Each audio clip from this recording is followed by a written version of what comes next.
بسم اللہ الرحمن الرحیم۔ السلام علیکم۔ خانہ کعبہ کی تعمیر کا واقعہ۔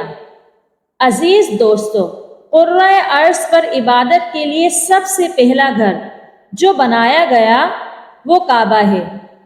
کیا آپ جانتے ہیں کہ اللہ کا گھر زمین پر کب اور کیسے تعمیر کیا گیا؟ اور جب بیت اللہ اس جگہ پر موجود نہیں تھا تو اس کی جگہ پر کیا تھا؟ سب سے پہلے کس نے اس گھر کو بنایا اور اس کا طواف کیا؟ کس پیغمبر نے خانہ کعبہ کو تعمیر کیا؟ اور آج تک کتنی مرتبہ کعبہ کی تعمیر کی گئی؟ اور ابھی جو موجودہ تعمیر ہے وہ کس شخصیت نے بنائی تھی؟ اور کس بادشاہ نے سب سے پہلے خانہ کعبہ پر غلاف چڑھایا تھا؟ اور یہ بھی کہ کعبہ شریف کے پردوں کو آگ کس نے لگائی تھی؟ محترم دوستو، ان تمام تر سوالات کے جوابات آپ کو اس ویڈیو میں بتائے جائیں گے، لہٰذا آپ سے گزارش ہے کہ ویڈیو کو اینڈ تک ضرور دیکھیں۔ اگر آپ چینل پر نیو ہیں تو چینل کو سبسکرائب کریں۔ عزیز دوستو، سب سے پہلے خانہ کعبہ کی تعمیر کی سعادت فرشتوں کو حاصل ہوئی۔ اس حوالے سے امام زین العابدین کا واقعہ آپ کے سامنے پیش کرتے ہیں۔ ایک شخص نے امام زین العابدین رحمۃ اللہ علیہ سے پوچھا، یہ کعبہ کیا ہے اور اس کا طواف کرنے کا حکم کیوں دیا گیا ہے؟ آپ کے ارشاد گرامی کا خلاصہ یہ ہے کہ جب فرشتوں نے جناب باری تعالیٰ میں انسانوں کے بارے میں گزارش کی تو انہیں فوراً اپنی غلطی کا احساس ہو گیا، تو انہوں نے سوچا کہ ہمیں ایسا نہیں کہنا چاہیے تھا، ممکن ہے مالک ناراض ہو گیا ہو۔ اس تصور سے ان کی جان نکلے جاتی تھی۔ انہوں نے اپنے رب تعالیٰ کو راضی کرنے کے لیے عرش الہ کا طواف کرنا شروع کر دیا۔ یہ وارفتگی شوق کا اظہار تھا۔ رب کریم کی رحمت نے انہیں نوازا اور عرش کی سیر میں نیچے 7ویں آسمان پر ایک گھر پیدا فرمایا اور فرشتوں کو حکم دیا کہ اس گھر کا طواف کرو۔ پس فرشتوں نے طواف شروع کر دیا۔ اس گھر کا نام البیت المعمور رکھا گیا۔ سورہ طور میں اس کا ذکر موجود ہے۔ کعبہ معظمہ کو سب سے پہلے حضرت آدم علیہ السلام نے تعمیر کیا اور وہ عمارت طوفان نوح علیہ السلام تک قائم رہی۔ طوفان میں وہ عمارت تو منہدم ہو گئی، مگر حجر اسود کو جبرائیل علیہ السلام نے جبل ابو قیس قریب ہے کعبہ شریف میں رکھ دیا۔ طوفان کے ختم ہونے کے بعد کعبہ مکہ مکرمہ کے مقام پر ایک سرخ رنگ کا ٹیلہ نمودار ہو گیا تھا۔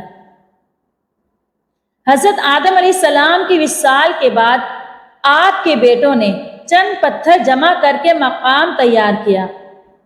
انہی بنیادوں پر حضرت ابراہیم علیہ السلام نے حضرت اسماعیل علیہ السلام کو ساتھ ملا کر کعبہ مکرمہ کو بنایا۔ جس پتھر پر کھڑے ہو کر حضرت ابراہیم علیہ السلام کام کرتے تھے وہ ابھی تک وہاں موجود ہے، جسے مقام ابراہیم کہتے ہیں۔ حضرت ابراہیم علیہ السلام اور حضرت اسماعیل علیہ السلام کے ہاتھوں کعبے کی تعمیر کا واقعہ کچھ یوں ہے۔ ابراہیم علیہ السلام مکے میں اسماعیل علیہ السلام سے ملنے آتے رہتے تھے۔ ایک روز آئے تو ان سے کہا، اے میرے بیٹے، اللہ تعالیٰ نے مجھے حکم دیا ہے کہ اس مقام پر اللہ تعالیٰ کا گھر تعمیر کرنا ہے۔ حضرت اسماعیل علیہ السلام نے فوراً کہا، میں حاضر ہوں۔ اس طرح انہوں نے کھدائی شروع کی۔ ایسے میں انہیں حضرت شیث علیہ السلام کی تعمیر کے آثار نظر آئے۔ انہوں نے اس پر تعمیر شروع کر دی۔ ایک روایت میں یہ بھی ہے کہ انہوں نے فرشتوں والی بنیادوں کے آثار بھی دیکھے۔ نبی کریم صلی اللہ علیہ وآلہ وسلم کی جوانی کے دنوں میں جب مکہ کے قریش نے کعبے کی تعمیر نئے سرے سے شروع کی تو انہوں نے اس کی بنیادوں کو گہرا کرنا چاہا۔ وہ کھدائی کرتے ان سبز پتھروں تک پہنچ گئے جو پہاڑوں کی چوٹیوں کی طرح نظر آ رہے تھے۔ انہوں نے ان پتھروں کو نکالنا چاہا۔ ایک شخص نے کھدائی کے ذریعے ایک پتھر کو باہر نکالا تو اس کے نیچے سے اتنا نور نکلنے لگا کہ قریب تھا کہ وہ شخص اندھا ہو جاتا۔ پھر پتھر خود بخود نیچے گرا اور اپنی جگہ پر جم گیا۔ اس کے بعد لوگوں نے ان پتھروں کو ہاتھ نہ لگایا اور تعمیر شروع کر دی۔ قرآن مجید میں تعمیر کعبہ اور بیت اللہ کا تذکرہ اس طرح آیا ہے، اور جب ہم نے بیت اللہ کے مکان میں ابراہیم کو جگہ دی اور فرمایا کہ میرے ساتھ شرک نہ کرنا اور میرے گھر کو طواف، قیام اور رکوع اور سجود کرنے والوں کے لیے پاک رکھنا، اور فرمایا بے شک لوگوں کے لیے جو پہلا گھر تعمیر کیا گیا ہے وہ مکہ میں ہے، وہ جہان والوں کے لیے برکت اور ہدایت کا ذریعہ ہے۔ اس میں واضح نشانیاں ہیں، مثلا مقام ابراہیم، جو کوئی حرم میں داخل ہوگا وہ امن میں آ جائے گا، اور فرمایا اور یاد کرو اس وقت کو جب ابراہیم کو اس کے پروردگار نے کئی باتوں کے ذریعے آزمایا، وہ ان میں پورے اترے تو اللہ نے فرمایا کہ میں آپ کو تمام لوگوں کا امام بنا رہا ہوں۔ ابراہیم نے کہا اے میرے رب، میری اولاد میں سے بھی امام بنائیے۔ جواب میں اللہ نے فرمایا میرا امامت کا وعدہ ظالم لوگوں کے لیے نہیں ہے، اور اس وقت کو یاد کرو جب ہم نے بیت اللہ کو ثواب اور امن کی جگہ بنا دیا اور لوگوں نے مقام ابراہیم کو جائے نماز بنا لیا۔ ہم نے ابراہیم کو حکم دیا کہ میرے گھر کو طواف، اعتکاف، رکوع اور سجود کے لیے پاک رکھو، اور وہ وقت بھی یاد رکھو جب ابراہیم نے دعا کی اے پروردگار، اس شہر کو امن والا بنا دے اور اس کے مومن بندوں کو پھلوں کا رزق عطا کر۔ اللہ تعالیٰ نے فرمایا میں کافروں کو بھی تھوڑا فائدہ دوں گا، پھر انہیں آگ کے عذاب کی طرف بے بس کر دوں گا۔ یہ پہنچنے کی جگہ بری ہے، اور وہ وقت یاد کرو جب ابراہیم اور اسماعیل بیت اللہ کی بنیادوں کو بلند کر رہے تھے اور دعا مانگ رہے تھے اے ہمارے رب، ہماری محنت کو قبول فرما، تو دعا کو سننے والا، جاننے والا ہے، اور ہمیں اپنا فرما بردار بنا، اور ہماری اولاد میں سے بھی ایک فرما بردار بنا، اور ہمیں عبادت کا طریقہ سکھا، اور ہم پر رجوع فرما، کیونکہ تو ہی توبہ قبول کرنے والا اور رحم فرمانے والا ہے۔ اے ہمارے رب، انہی میں سے ایک رسول بھیج جو ان پر تیری آیات کی تلاوت کرے اور انہیں کتاب و حکمت سکھائیے، انہیں پاک کریں، یقیناً تو غالب حکمت والا ہے۔ تعمیر کے دوران جب حضرت ابراہیم علیہ السلام اس مقام پر پہنچے جہاں آج حجر اسود ہے تو اللہ تعالیٰ نے جنت سے ایک سفید پتھر بھیجا۔ حدیث میں ہے کہ یہ پتھر نہایت سفید تھا، اب سیاہ ہو گیا ہے۔ انسانوں کی غلطیاں اس کے سیاہ ہونے کا سبب بنی۔ جب دیواریں انسانی قد کے برابر ہو گئی تو اسماعیل علیہ السلام ایک پتھر لے آئے۔ اب ابراہیم علیہ السلام اس پتھر پر کھڑے ہوئے، وہ ننگے پاؤں تھے۔ اسی وقت پتھر پگھل گیا، وہ اس کے اندر اس قدر دھس گیا کہ اس پتھر پر ان کے پیروں کے نشانات آ گئے۔ اس پتھر کو آج مقام ابراہیم کہا جاتا ہے۔ حضرت ابراہیم علیہ السلام اور حضرت اسماعیل علیہ السلام کے کعبے کی تعمیر کے کچھ عرصے کے بعد ایک پہاڑی کے نالے کے پانی کی وجہ سے حضرت ابراہیم علیہ السلام کی بنائی ہوئی عمارت بھی گر گئی، تو قبیلہ جرہم نے اسے جوں کا توں پھر سے بنایا۔ قبیلہ جرہم کی بنائی ہوئی عمارت بھی گر گئی۔ پھر قوم عمالیق کے قبیلے بنی حمیر نے تعمیر کیا۔ قبیلہ بنی حمیر کے بعد کوسہ بن کلاب نے اسے بنایا اور اس پر غلاف سیاہ ڈالا۔ یہ عمارت نبی کریم صلی اللہ علیہ وآلہ وسلم کی 10 برس کی عمر تک قائم رہی۔ اس وقت ایک عورت پردہ کے پاس کھڑی ہوئی باخور جلا رہی تھی کہ پردے میں آگ لگ گئی اور تمام عمارت جل گئی۔ رسول اللہ صلی اللہ علیہ وآلہ وسلم کے مبارک دور میں کعبے کی تعمیر کچھ یوں ہوئی۔ آپ صلی اللہ علیہ وآلہ وسلم کی عمر مبارک 35 سال ہوئی تو مکہ میں زبردست سیلاب آیا۔ قریش نے سیلاب سے محفوظ رہنے کے لیے ایک بند بنا رکھا تھا، مگر یہ سیلاب اس قدر زبردست تھا کہ بند توڑ کر مکے میں داخل ہو گیا۔ پانی کی زبردست ریلیں اور پانی کے اندر جمع ہونے کی وجہ سے کعبے کی دیواروں میں شگاف پڑ گئے۔ اس سے پہلے ایک مرتبہ یہ دیواریں آگ لگ جانے کی وجہ سے کمزور ہو چکی تھیں، اور یہ واقعہ اس طرح ہوا کہ ایک مرتبہ کوئی عورت کعبے کو دھونی دے رہی تھی کہ اس آگ میں سے ایک چنگاری اٹھ کر کعبے کے پردوں تک پہنچ گئی۔ اس سے پردوں کو آگ لگ گئی اور دیواریں تک جل گئی۔ اس طرح دیواریں بہت کمزور ہو گئی تھی۔ یہی وجہ تھی کہ سیلاب نے ان کمزور دیواروں میں شگاف کر دیے۔ سیدنا ابراہیم علیہ السلام نے کعبے کی جو دیواریں اٹھائی تھی وہ 9 گز اونچی تھی اور ان پر چھت نہیں تھی۔ لوگ کعبے کے لیے نذرانے وغیرہ لاتے تھے۔ یہ نذرانے کپڑے اور خوشبوئیں وغیرہ ہوتی تھی۔ کعبے کے اندر جو کنواں تھا یہ سب نذرانے اس کنویں میں ڈال دیے جاتے تھے۔ کنواں اندرونی حصے میں دائیں طرف تھا۔ اس کو کعبے کا خزانہ کہا جاتا تھا۔ کعبے کے خزانے کو ایک مرتبہ ایک چور نے چرانے کی کوشش کی۔ چور کنویں ہی میں مر گیا۔ اس کے بعد اللہ تبارک و تعالی نے اس کی حفاظت کے لیے ایک سانپ کو مقرر کر دیا۔ یہ سانپ کنویں کی منڈیر پر بیٹھا رہتا تھا، کسی کو خزانے کے نزدیک نہیں آنے دیتا تھا۔ قریش بھی اس سے خوف زدہ رہتے تھے۔ اب جب کہ کعبے کی دیواروں میں شگاف پڑ گئے اور نئے سرے سے اس کی تعمیر کا مسئلہ پیش آیا تو اللہ تعالیٰ نے ایک پرندے کو بھیجا، وہ سانپ کو اٹھا لے گیا۔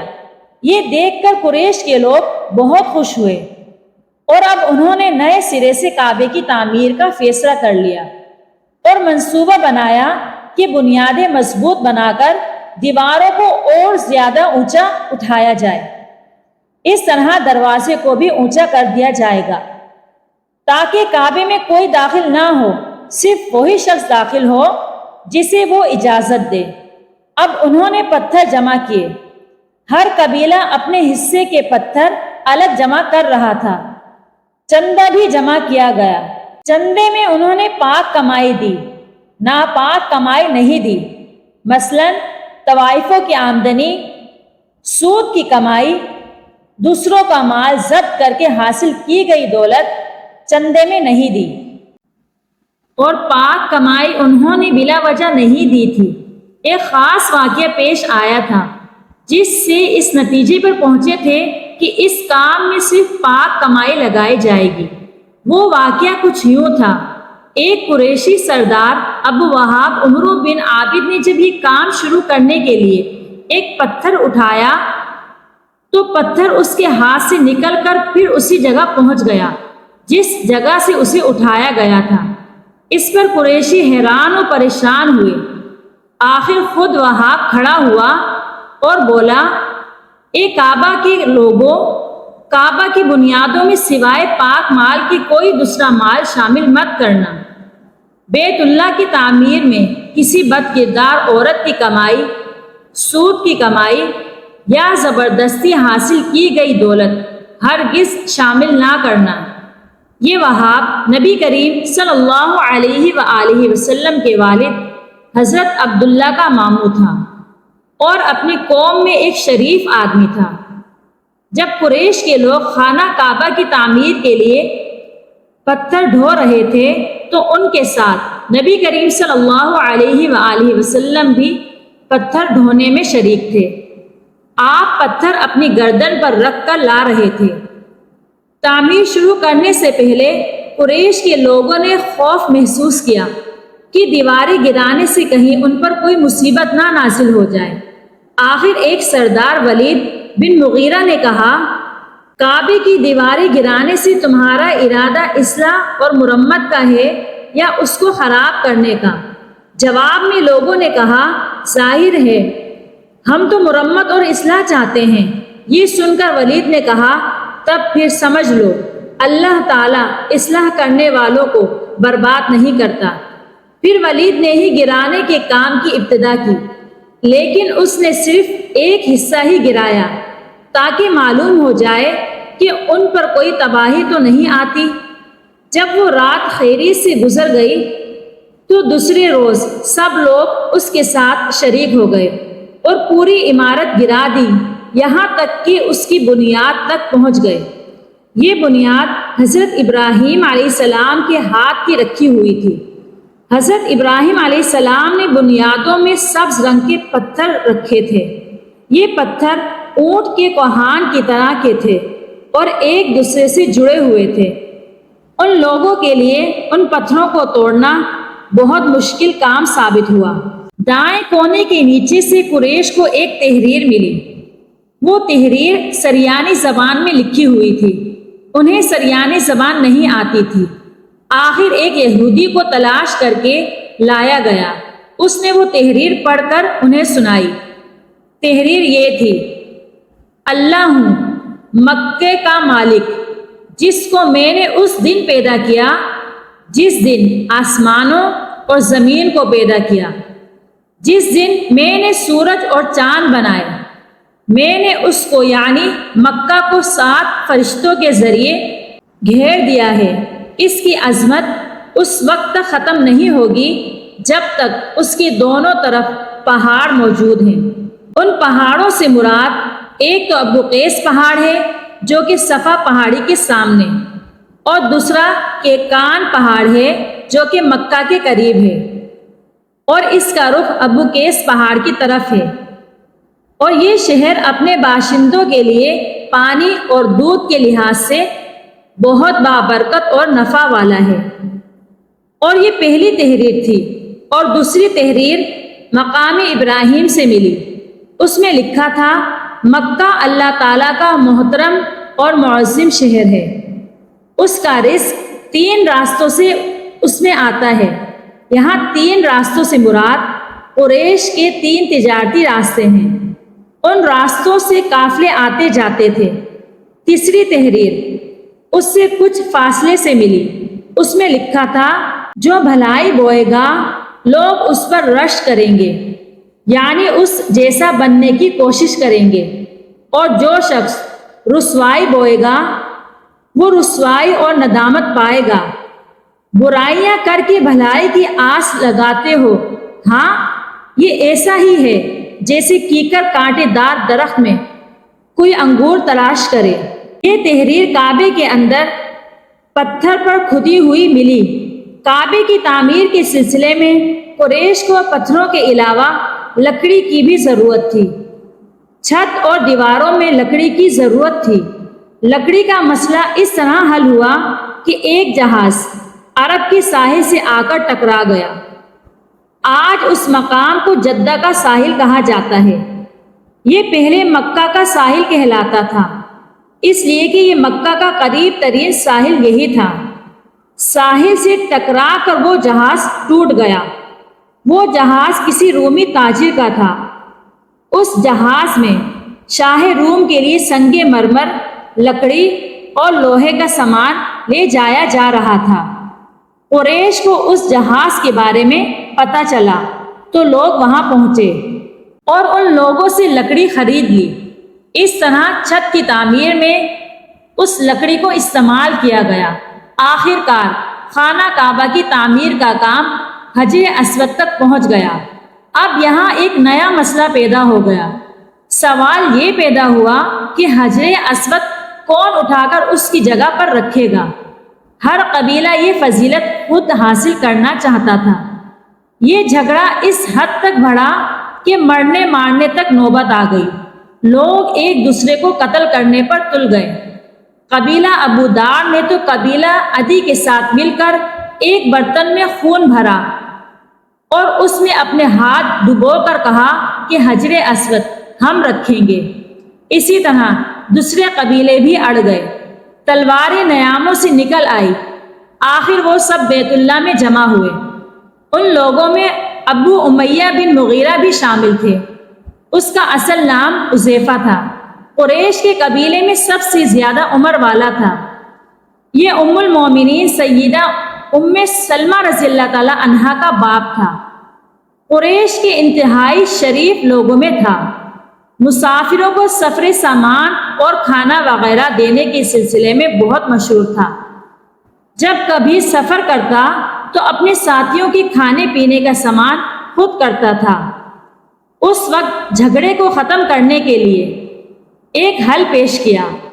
اس نے سب سے کہا، اے قریش کے لوگوں، اپنا جھگڑا ختم کرنے کے لیے تم یوں کرو، حرم کے صفا نامی دروازے سے جو شخص سب سے پہلے داخل ہو اس سے فیصلہ کرا لو، وہ تمہارے درمیان جو فیصلہ کرے سب اس کو مان لو۔ یہ تجویز سب نے مان لی۔ آج اس دروازے کو باب الاسلام کہا جاتا ہے۔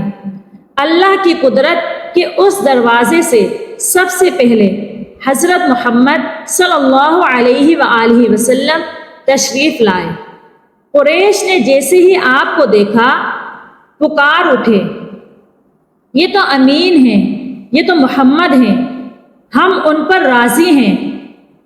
اور ان کا ایسا کہنے کی وجہ یہ تھی، قریش اپنے آپس کے جھگڑے کے فیصلے آپ ہی سے کروایا کرتے تھے، آپ کسی کی بیجا حمایت نہیں کرتے تھے، نہ بلا وجہ کسی کی مخالفت کرتے تھے۔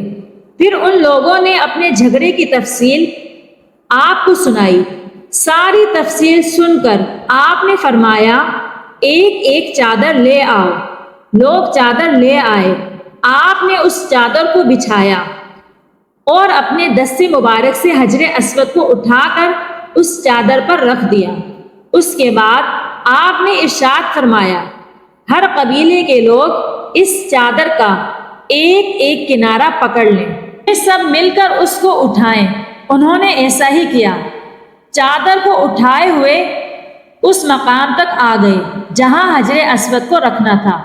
اس کے بعد نبی کریم صلی اللہ علیہ وآلہ وسلم نے حجر اسود کو اٹھا کر اس کی جگہ رکھنا چاہا، لیکن عین اسی وقت ایک نجدی شخص آگے بڑھا اور بڑی ہی تیز آواز میں بولا، بڑی تعجب کی بات ہے کہ آپ نے ایک کم عمر نوجوان کو اپنا رہنما بنا لیا ہے، اس کی عزت افزائی میں لگ گئے ہو۔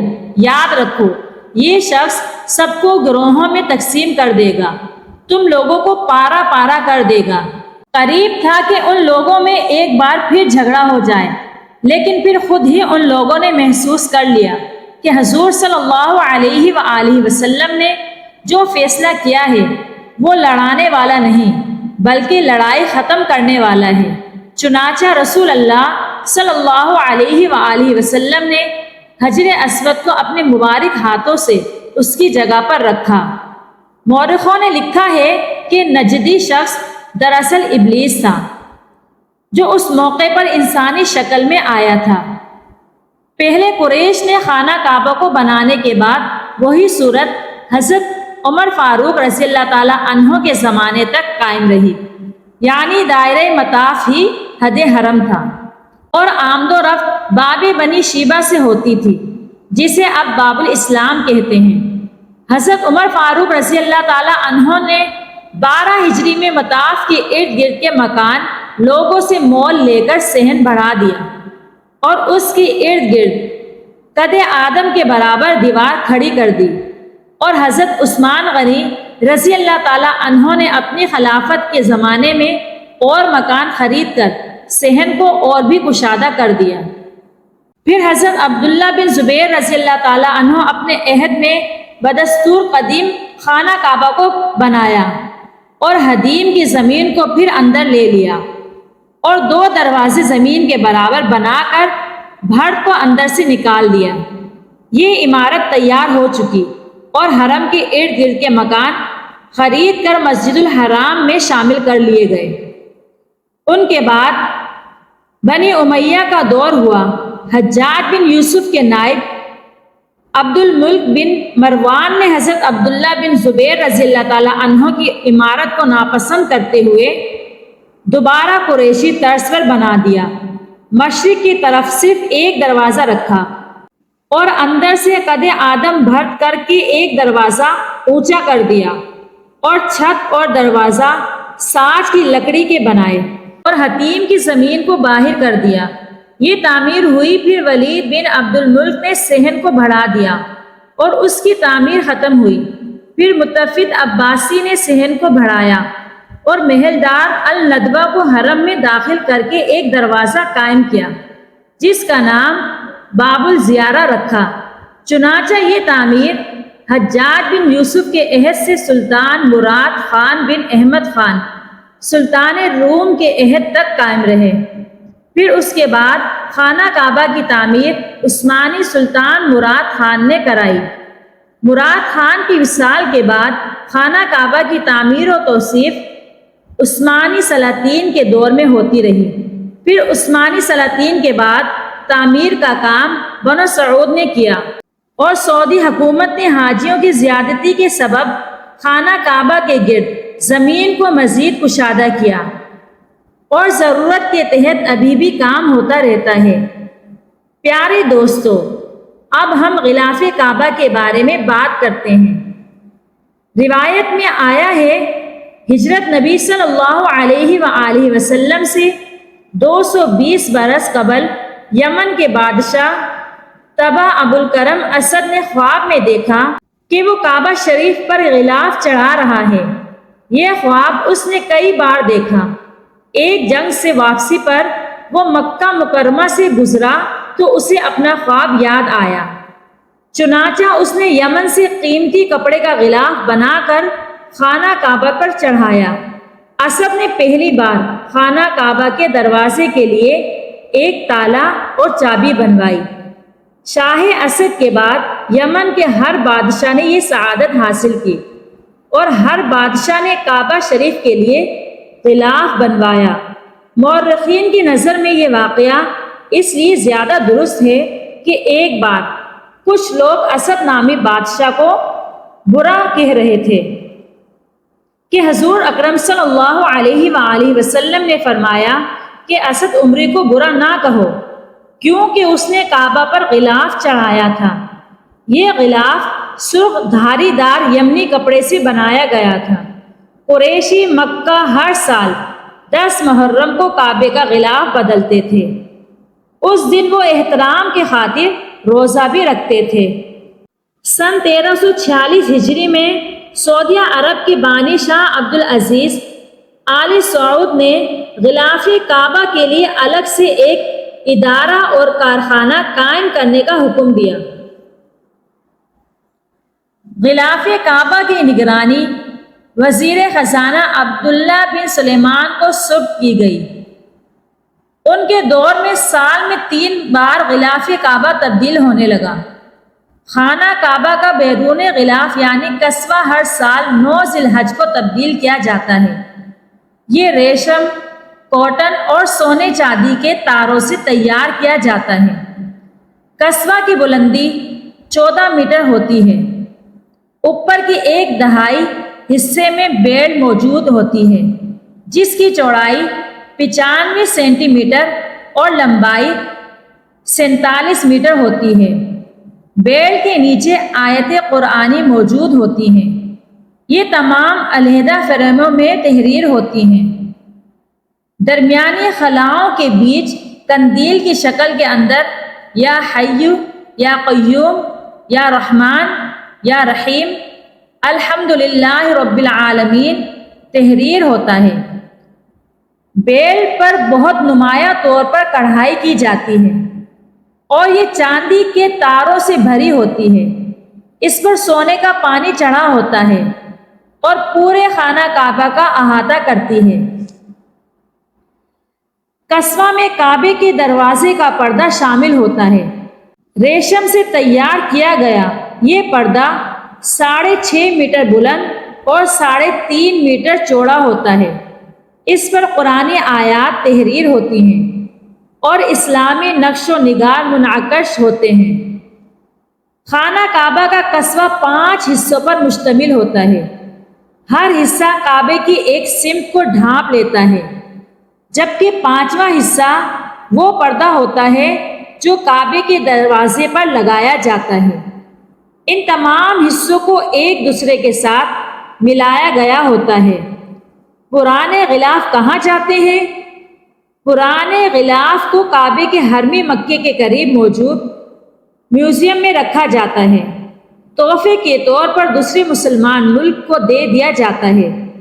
محفوظ رکھنے کے لیے اتارے جانے والے غلاف کو کھول کر اس کے حصے الگ الگ کیے جاتے ہیں۔ حج کے ایام میں غلاف کعبہ کو آدھا اوپر اٹھا دیا جاتا ہے، جس کی ایک وجہ یہ بھی بتائی جاتی ہے کہ بعض سادہ لوگ غلاف سے لپٹ کر دھاگے کاٹ لیتے تھے، جن کو میت کی آنکھوں میں ڈالنے کے لیے لاتے تھے، جو کہ ایک توہم پرستی ہے۔ اگر آپ کو یہ ویڈیو پسند آئی ہے تو ویڈیو کو لائک اور شیئر کیجیے۔ اگر آپ چینل پر نیو ہیں تو چینل کو سبسکرائب کیجیے۔ جزاک اللہ۔